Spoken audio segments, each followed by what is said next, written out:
Good morning everyone, this is your fine Guruji. कैसे हैं आप लोग? आई होप सब लोग बहुत बढ़िया होंगे। चलिए दोस्तों, कमोडिटी मार्केट की एनालिसिस कर लेंगे। आधे घंटे में मार्केट आपकी ओपन हो जाएगी। उससे पहले देख लेते हैं कि चारों तरफ मार्केट में क्या हो रहा है, कौन सा सपोर्ट रेजिस्टेंस बचा हुआ है, कौन सा टूट गया है। वीडियो को लाइक कर दीजिएगा, चैनल को सब्सक्राइब कर दीजिएगा। और आप अगर हमारे साथ में आकर के एजुकेशन लेना चाहते हैं तो फिर भाई आपके लिए फ़ीस अफोर्डेबल इस टाइम पे हो रखी है।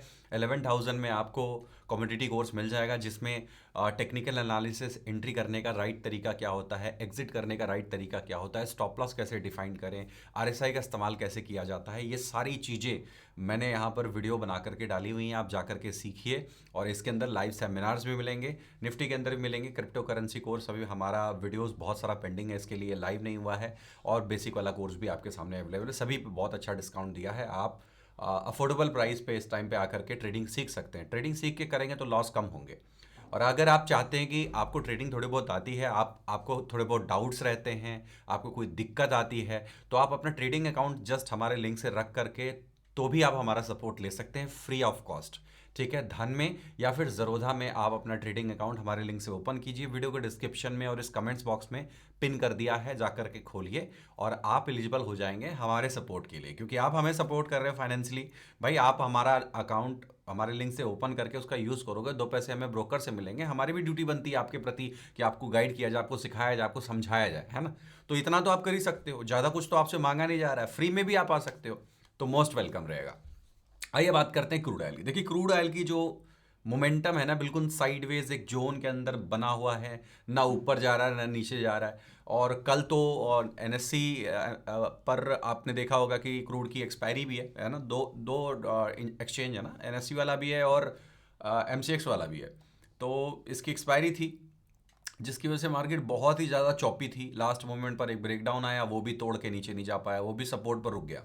ठीक है, तो इसमें मूवमेंट अभी बिल्कुल एक जोन में हो रहा है। लेकिन एक बात को याद रखिएगा, मार्केट कभी भी ना पॉजिटिव या नेगेटिव मूव करने से पहले एक फेक आउट देती है। एक होता है ब्रेकआउट, एक होता है फेक आउट। तो मार्केट क्या करती है, एक फेक आउट देती है। तो अगर आपको लगता है ऊपर ऊपर की तरफ निकलेगी, तो नीचे वालों का एसएल, नीचे वालों का लिक्विडिटी उड़ाकर, यानी कि फेकआउट दे करके फिर उसके बाद ये निकलेगी। अदरवाइज निकलना थोड़ा सा मुश्किल रहेगा। ठीक है, इस तरह से चीज़ें दिखाई दे रही हैं। चार्ट को क्लियर करेंगे और समझने की कोशिश करेंगे कि क्या हो सकता है। देखो, क्रूड ऑयल को थोड़ा सा ना, अगर आप 4 आवर टाइम फ्रेम पे देखो तो क्रूड ऑयल बहुत लंबे समय से एक जोन के अंदर मंडरा रहा है। और कल नाइट में जो मूवमेंट हुआ है ना, ये देखिए यहाँ पर इसको रेजिस्टेंस फेस हो रहा था लंबे समय से। ठीक है, ध्यान से देखिएगा, मैं कुछ 4 आवर पे दिखाना चाहता हूँ आपको। 4 आवर के ऊपर यहाँ पर क्या हो रहा था, एक लंबे समय तक रिजेक्शन रिजेक्शन रिजेक्शन। 4 आवर का टाइम फ्रेम काफ़ी बड़ा टाइम फ्रेम होता है ना। तो rejection rejection rejection, multiple rejection लेने के बाद में फाइनली इस ब्रेकआउट का एक ब्रेकआउट लिया था मार्केट ने। ब्रेकआउट के बाद पुल बैक लिया, फिर सस्टेन करने की कोशिश की, और कल की मार्केट ने एमसीएक्स पर इसके नीचे जाकर क्लोजिंग दिया है। मतलब मार्केट इसके नीचे जाकर क्लोजिंग दिया है। बट अगर आप देखोगे कि यूएस मार्केट पर जो ऑयल की कंडीशन है वो क्या है, वो ये वाला फॉल आया, उसके बाद ये 2 कैंडल से रिकवर कर गया है। तो मार्केट बिल्कुल चॉपी है, ट्रैप कर रही है, रिटेल को फंसा रही है, और कुछ यहाँ पर नई सीन बन रहा है। तो आज आप क्या करने वाले हो, हल्का सा गैप अप खोलने वाले हो। मेरे लिए मार्केट तब तक हेल्दी नहीं हो सकती, पॉजिटिव नहीं हो सकती, जब तक यहाँ पर मुझे एक ट्रेंड लाइन दिखाई दे रहा है, इसके ऊपर ये निकल के सस्टेन नहीं करता है। जब इसके ऊपर निकल के सस्टेन करने लगेगा तब देखी जाएगी। अदरवाइज अभी तक तो ये मेरी नज़र में हेल्दी नहीं है, मेरी नज़र में ये नेगेटिव ही बना हुआ है। और मैं यहाँ पर किसी भी ब्रेकआउट या किसी भी पॉजिटिव या नेगेटिव मूवमेंट से पहले इस ट्रेंड लाइन का ब्रेकआउट मांगूंगा मार्केट से। अगर ये ट्रेंड लाइन का ब्रेकआउट मार्केट दे देती है देन ओके, अदरवाइज अब अगर इसका स्विंग लो कटा तो फिर ये जो आज जो दोबारा फेकआउट देकर फिर ऊपर जाने की कोशिश करे वो फेल कर जाएगा। अभी इस टाइम पर केवल ट्रैप चल रहा है मार्केट में। अगर आप ध्यान से देखोगे, मार्केट केवल ट्रैप कर रही है, मार्केट कहीं मूव नहीं कर रही है। तो अब मुझे फ्रेश ब्रेकडाउन अगर चाहिए तो इसी कैंडल का लो ब्रेक होना चाहिए। इस कैंडल का लो अगर मार्केट ब्रेक करती है तो फिर आपको जो है नीचे की तरफ मोमेंटम मिलने की उम्मीद हो सकती है। तो ये एक नंबर दिख रहा है, इस कैंडल का लो है ये आपके लिए टारगेट नहीं है। This video is only making for the educational purpose, कोई भी बाइंग और सेलिंग रिकमेंडेशन नहीं है। मैं एक सेबी रजिस्टर्ड एडवाइजर नहीं हूं कि आप मेरी सुनकर बाई करो सेल करो, नहीं। ये एक एजुकेशनल वीडियो है और ये लाइव नहीं है। ठीक है, तो उसको उसी प्रकार से इस्तेमाल कीजिएगा। 5783 अगर ब्रेक करता है तो इस कैंडल के नीचे मार्केट उतर सकती है और फिर नीचे की तरफ ये वाला लो टेस्ट हो सकता है। ये बड़ी वाली कैंडल का जो सपोर्ट है यहां पे मार्केट टेस्ट कर सकती है। 5685 तक मार्केट नीचे उतर सकती है। यहां पर बार बार मार्केट सपोर्ट ले रही है, तो पहले हमें इसको यहां तक आ जाए वही बहुत है। इसको अगर ब्रेक करके जाएंगे तो फिर नीचे जा सकते हैं, लेकिन मुझे लगता है कि मार्केट पहले यहीं पे रुकने की कोशिश करेगी। उसके बाद अपसाइड में अगर ट्रेंड लाइन पार कर जाता है तो बड़ी रैली यहां पर आ सकती है। बड़ी रैली, कितनी बड़ी रैली? अप्रॉक्सीमेटली ये पूरा लिक्विडिटी ऊपर की तरफ निकलने का ट्राई करेगा। सबसे पहले ये जो बड़ा सा शूटिंग स्टार कैंडल आया है, ये आपका यहां पर सेलर है और ये आपको रोकेगा सबसे पहले। तो इस ट्रेंड लाइन को निकलने के बाद 5962 की तरफ जा सकती है। उसके बाद ये जो पूरी कैंडल्स की बॉडी है यहां तक आ सकती है, जो कि 6030 है, और उसके बाद ये जो लिक्विडिटी मैंने मैपिंग की है वहां तक जाने का प्रयास कर सकती है, जो कि 6175 के आसपास होगा। कंडीशन यह है कि इस चैनल के ऊपर निकल कर सस्टेन करनी चाहिए। बात करते हैं नेचुरल गैस की। नेचुरल गैस हल्का सा फ्लैट टू पॉजिटिव बंद हुआ है।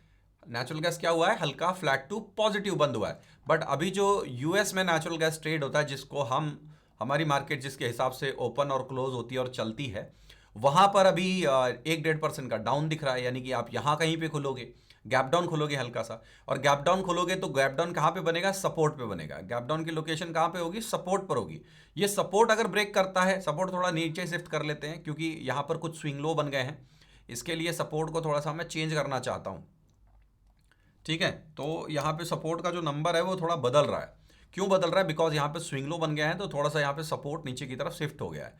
तो 282 अगर ब्रेक करता है देन गिरावट की उम्मीद होगी, और हमें अपसाइड मोमेंटम की उम्मीद अब तभी होगी जब ये वाला एरिया क्रॉस हो जाता है। 293 रखिए इसको ना, 293 के ऊपर जब तक सस्टेन नहीं करेगा तब तक कोई भी तगड़े वाला पॉजिटिव वाला मूवमेंट फॉर द अपसाइड मिलना थोड़ा सा मुश्किल रहेगा।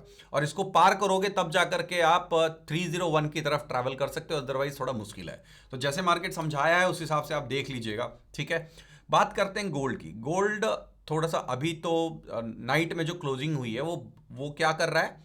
सबसे पहले मैंने आपको क्या कहा था, ये ट्रेंड लाइन टूटेगी तो मार्केट थोड़ा सा हल्का सा नेगेटिव साइड में मूवमेंट कर सकती है। बट गोल्ड क्योंकि सेफ हेवन माना जाता है, जब कभी भी ग्लोबली कोई टेंशन बढ़ता है तो गोल्ड में बाइंग आपको देखने के लिए मिलती है। अभी क्या हो रहा है, ये चार्ट स्ट्रक्चर बार बार नेगेटिव दे रहा है, फिर ऊपर जा रहा है, नेगेटिव दे रहा है, तो ये कंसोलिडेशन मूड में है ना। पहले क्या होता है? डिस्ट्रीब्यूशन होता है, फिर कंसोलिडेशन होता है, फिर मैनिपुलेशन होता है, फिर मोमेंटम होता है। तो यहां पर भी सेम सिनेरियो बन रहा है। मार्केट कभी नीचे जा रही है, कभी ऊपर जा रही है ना। तो आपका जो ये जो नाइट में जो क्लोजिंग हुई है एमसीएक्स पर, उसको इस वाले चार्ट से कंपेयर करें। अगर आप यूएस डॉलर वाले चार्ट से उसको कंपेयर करोगे तब आपको पता चलेगा कि आप थोड़ा सा गैप अप करने वाले हो। मतलब जो लोग शॉर्ट करके गए हैं उनके हाथ में ज्यादा कुछ आएगा नहीं, वो एक तरह से फंसे हुए अपने आप को फील करेंगे। ठीक है, हल्का सा गैप अप मार्केट करने वाली है, तकरीबन $24-25 के आसपास का गैप अप करने वाली है। तो थोड़ा सा आप यहाँ पे खुलोगे, ये तकरीबन जो डब्लू पैटर्न की नेकलाइन वाला एरिया है यहाँ कहीं पे खुलोगे। तो चार्ट को क्लियर करेंगे और अभी समझने की कोशिश करेंगे कि क्या हो सकता है। देखो सीधी सी बात है, मेरे को ना जब मार्केट एक जोन बना रही होती तो मुझे उस जोन के ऊपर या नीचे निकलने तक वेट करना होता है। ये मार्केट एक जोन में है और मैं इस जोन के साथ में पंगे नहीं लेना चाहता। सीधी सी बात है भैया, तुम्हें ब्रेकआउट करना है तो इस जोन को पार करो। ये जोन जब तक नहीं निकलेगा मेरे लिए मार्केट ना तो पॉजिटिव होगा ना तो नेगेटिव होगा, एक जोन में घूम रही है और इस पर ट्रेड करना थोड़ा सा रिस्की होता है ना। तो कभी ये नीचे तोड़ेगी, कभी ऊपर तोड़ेगी। जोन को अगर इसने नीचे की तरफ ब्रेकआउट दे दिया, नीचे की तरफ अगर ब्रेकआउट दे दिया, तो फिर मुझे जो नेक्स्ट सपोर्ट दिखाई दे रहा है वो है 153,975 तक सपोर्ट दिखाई दे रहा है। ये सपोर्ट कहां से निकल के आ रहा है? ये सपोर्ट निकल के आ रहा है नीचे से, जो डब्लू पैटर्न बना के मार्केट गई थी। तो डब्लू पैटर्न की neckline always react as a support and resistance. ये टेक्निकल थ्योरी में भी आपने पढ़ा होगा, सुना होगा कि जो भी पैटर्न नीचे से निकलते हैं, जब मार्केट लौट के आती है तो उस पर बहुत अच्छा सपोर्ट मिलता है। तो वो चीज वहां पर दिखाई दे रही है। अगर ये टूट गया तो क्या हो गया? एक छोटा सा सपोर्ट और रहेगा और उसके बाद फिर मार्केट ये वाला डे लो टच करती हुई नजर आएगी। ये वाला सपोर्ट 151,900, 152 रख लीजिए इसको राउंड फिगर, 152 की तरफ एक अच्छा सपोर्ट है। तो ये दो लेवल के लिए मार्केट नीचे आ जाएगी। अगर आज आप हल्का सा पॉजिटिव या नेगेटिव ओपन करके इसको पार करने में कामयाब हो जाते हैं तो फिर आपको एक रिकवरी मूड में मार्केट चली जाएगी और सबसे पहले जाकर हिट करेगी इस वाले सेंटर लाइन को, जो कि 160,700 के पास देखने के लिए मिलेगा।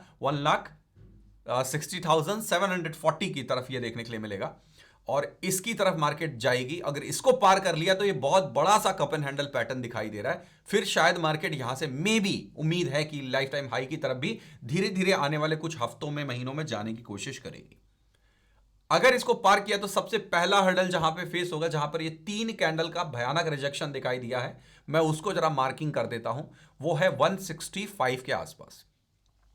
165 के आसपास ये नंबर है और यहां पर मिलेगा आपको तगड़े वाला रेजिस्टेंस। आप बेशक ब्रेकआउट कर दोगे, लेकिन 165 के आसपास में बहुत तगड़ी फाइट हुई है, उसके बाद मार्केट नीचे गई है, तो ये एक रेजिस्टेंस बनेगा। तो सपोर्ट, रेजिस्टेंस और टेक्निकल एनालिसिस के हिसाब से मैं आपके लिए एनालिसिस देता हूं और इस प्यार सपोर्ट को थोड़ा सा बनाइए, वीडियो को लाइक कीजिए, चैनल को सब्सक्राइब कीजिए। वैसे भी सेबी के रूल्स बहुत ज़्यादा फाइनेंस यूट्यूबर को लेकर स्ट्रिक्ट हैं, बहुत ही संभल के, बहुत ही सोच समझ के चीज़ों को बनाना पड़ता है। सुबह उठकर वीडियो इसलिए बनाता हूँ कि लाइव चार्ट पे वीडियो बनाना थोड़ा सा मना किया हुआ है, लीगल नहीं है बोलते हैं। तो रूल को फॉलो करते हुए थोड़ा सा मैं ऑफ द मार्केट, मार्केट बंद होने के बाद, ओपन होने से पहले मैं आपके लिए एनालिसिस दे रहा हूँ। तो थोड़ा आपका सपोर्ट बहुत ज़रूरी है, वरना हमें टॉपिक ही चेंज करना पड़ेगा। हम फिर कोई ट्यूटोरियल्स वीडियो बनाने लगेंगे, ये एनालिसिस आपके लिए बिल्कुल ही बंद कर देंगे, बिल्कुल शट डाउन कर देंगे। तो आप अगर थोड़ा सा लाइक शेयर सपोर्ट नहीं करोगे तो हम भी आपके लिए रिस्क ले रहे हैं, हमारा चैनल रिस्क पे रहता है। कुछ भी प्रॉब्लम होने से हमारी चैनल बैंड हो सकती है। आज की डेट में मैं एक फुल टाइम यूट्यूबर हूँ, फुल टाइम ट्रेडर हूँ, हमारा रोजी रोटी है ये। अगर इसके ऊपर कुछ आंच आती है तो हमें दिक्कत हो सकती है, इसलिए हम हर उस रूल को थोड़ा सा बचते बचाते काम करने की कोशिश करते हैं। उसमें भी अगर आपका सपोर्ट नहीं मिलेगा तो हम आगे काम करना नहीं चाहेंगे। हम सोचेंगे कि जब पैसे ही कमाने तो अदर टॉपिक भी हम कवर कर सकते हैं, क्योंकि कम्युनिकेशन स्किल तो बिल्ड हो चुकी है। हम जिस टॉपिक को चाहेंगे थोड़ा सा स्टडी करेंगे, चैट जीपीटी से उसका फिल्टर निकालेंगे, 4-5 लाइन में हिंदी में और इंग्लिश में उसको ट्रांसलेट करेंगे और अपने हिसाब से वीडियो बना देंगे। जो भी ट्रेंडिंग टॉपिक है उसके ऊपर कवर करके हम पैसे कमा सकते हैं। लेकिन दोस्त, मेरा जो पैशन ही प्रोफेशन है, मेरा पैशन था ट्रेडिंग करना, और मैं उसी के ऊपर वीडियो बनाने में बहुत मुझे मजा आता है। तो फिर प्लीज़ थोड़ा सा सपोर्ट आपका ज़रूरी है, अदरवाइज मैं टॉपिक ही चेंज हो जाएगा। मैं फंडेड करता हूँ, फंडेड नेक्स्ट करता हूँ, उसके ऊपर वीडियो करने लगूंगा, फिर आप बोलोगे गुरुजी M6 पे वीडियो नहीं आ रही है। सपोर्ट आपका चाहिए, बस वीडियो को लाइक कर दिया करो। पहले के मुकाबले आपका प्यार सपोर्ट नहीं मिलता है। बीच में मैं कुछ दिन अपसेंट हुआ, उसका रीज़न यही था कि ये जो थोड़ी कंप्लाइंस थे ना, उससे थोड़ा सा समझने में दिक्कत हो रही थी मुझे कि क्या करना है क्या नहीं करना है, तो उसको लेकर के। आइए बात करते हैं सिल्वर की। सिल्वर में कल 3% की गिरावट हुई है, आज 2% के आसपास की रिकवरी हो रही है। तो सिल्वर भी ट्रैपिंग खेल रहा है। सिल्वर आपके साथ क्या खेल रहा है? ट्रैपिंग। सिल्वर के साथ में थोड़ा सा संभल के ट्रेड करने का समय आ चुका है। सिल्वर अगर इसके नीचे जाता है तो थोड़ा सा बिगड़ सकता है, लेकिन करेक्ट इसी लाइन के ऊपर आकर के इसने क्लोजिंग दिया है। ठीक है, अभी यहां पर क्या करना है, हमें ध्यान में रखना है इस नंबर को। 2,50,500 के नीचे उतरने पे आप नेक्स्ट सपोर्ट को टच करने चले जाओगे, जो कि 242 और 2,30,000 के आसपास दिखाई दे रहा है। एक पॉजिटिव रिकवरी मिलने की उम्मीद होगी यहां पर। अगर आप स्विंग पार कर देते हो, यहां पर एक स्विंग बना है ना, ये दिख रहा है आपको, यहां पर एक लेग है, यहां पर एक लेग है, ये सेंटर लाइन है, तो ये डब्लू पैटर्न जैसा दिख रहा है। अगर इसको आप पार कर जाते हो, मान लीजिए आप इसको पार करने में कामयाब हो जाते हो, ये बनेगा आपका बीटीपी। ठीक है, ये आपका रहेगा फर्स्ट लेवल, ये आपका फर्स्ट लेवल रहेगा और ये आपका सेकंड लेवल रहेगा। ये 2 लेवल के लिए मार्केट खिंच जाएगी ऊपर की तरफ। अगर इसने एसटीपी तोड़ दिया, जो कि सेल ट्रिगर पॉइंट 250,525, ये एसटीपी होगा और इसकी वजह से फर्स्ट लेवल, इसकी वजह से सेकंड लेवल आने की उम्मीद होगी। तो इस तरह से M6 मार्केट मुझे दिखाई दे रही है। वीडियो आपको पसंद आई हो तो प्लीज़ लाइक कीजिएगा, चैनल को सब्सक्राइब करिए बेल आइकन के साथ में। आज के लिए कुछ इतना ही था। Thank you so much for watching. जय हिंद, वंदे मातरम।